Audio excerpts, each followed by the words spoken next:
Hi everyone, this is just a quick video update to show you a different method of hollowing out the inside of the piston. So in the first tutorial I showed you how to use the shell method.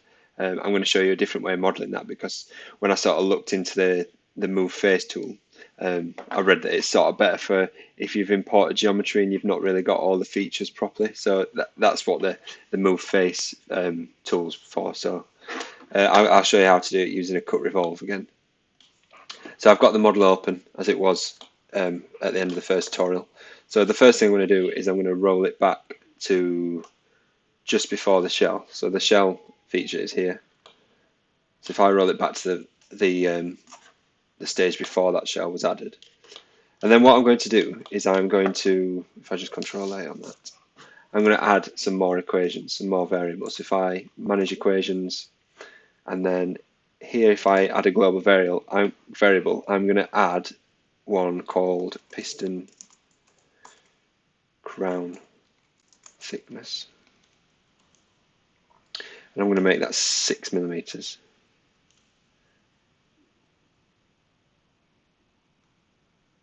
And then another one called piston skirt thickness. I'm going to make that 3 millimeters. If I then click OK,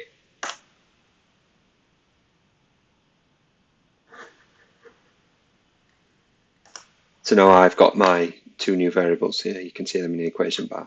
So if I click this face and then click sketch, we're going to do it as a revolve cut this time. So if I on the sketch tools, I'll do it this time without drawing an axis shot, so I can show you another shortcut. So if I draw the profile that I want to cut out, if I go up vertically upwards using the automatic snap, and then out again using the automatic snap to the horizontal, and down and across and down, and then I close the sketch. Okay, so I can now add some dimensions using the variables that we defined.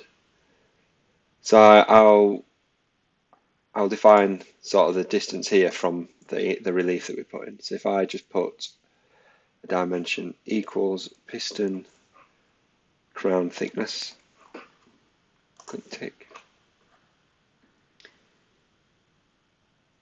I can then do the wall thickness.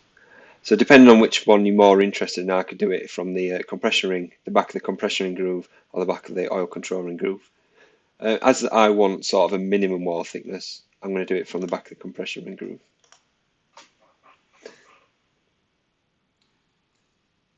Equals, this is piston skirt thickness. So if I defined that from the oil control ring, back of the oil control ring groove, the thickness between the compression ring groove would be smaller than that minimum thickness. So it's important to make sure that you understand sort of the impact of the dimensions are. I'll then do a thickness there.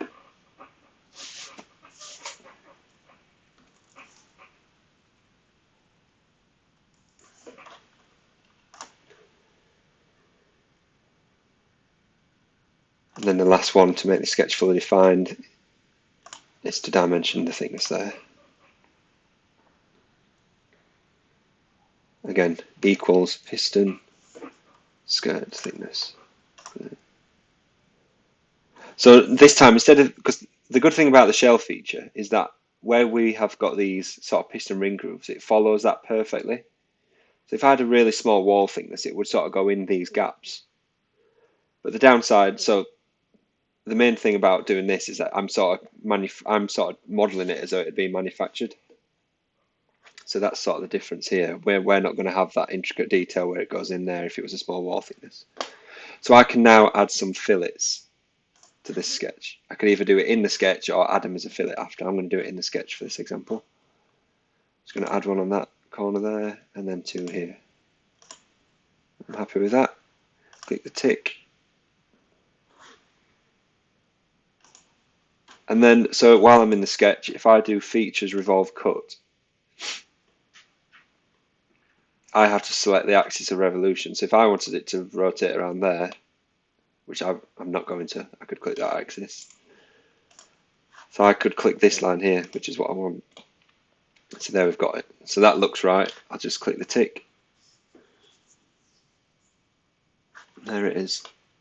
So if I now wanted to increase the sort of the piston crown thickness, I can go into the equations, manage equations, and I can decrease that from 6 to, I can even make it 3 again.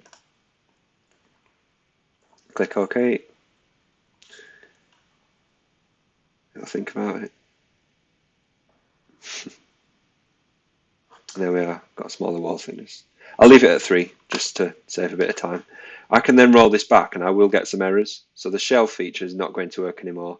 The move face is not going to work and a lot of the fillets are going to fail. So if I roll that back to just before the mirror, you'll see that they'll get sort of a red cross. Yeah, so they've failed.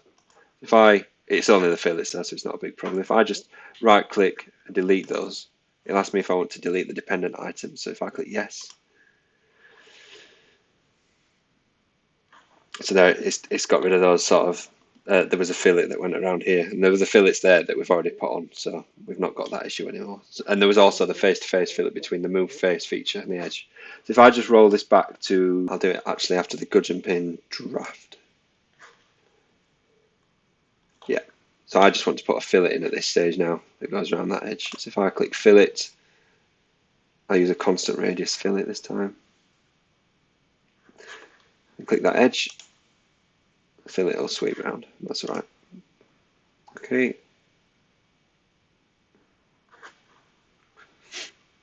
I can then roll that to the bottom, just before the mirror.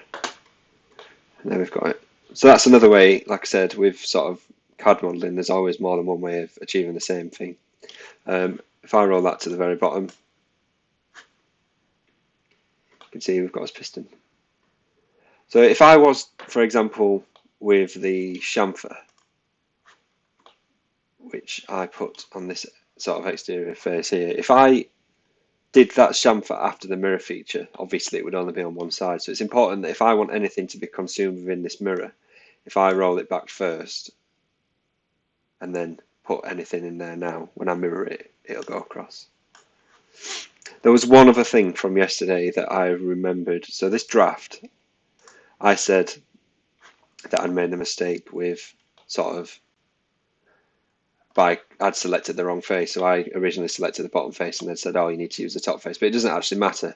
It's the arrow that's the important feature, which is the sort of direction it's pulling from. So I could do that again with the bottom face, but just make sure that the arrow is pointing in the direction that I wanted to draft it from. So that was another thing to tidy up from the first tutorial. So that's just me sort of proving that there's more than one way of getting to the same goal. Even though it looks slightly different, this is probably a more robust way of modelling it. So finally, just to sort of highlight again the importance of using equations to make your model sort of robust, I can just, for example, change the piston diameter from 67 to say 75. If I just show what that does, there should be no errors, and it should just increase the diameter of the piston, keep everything exactly where it was. Yep, there we go.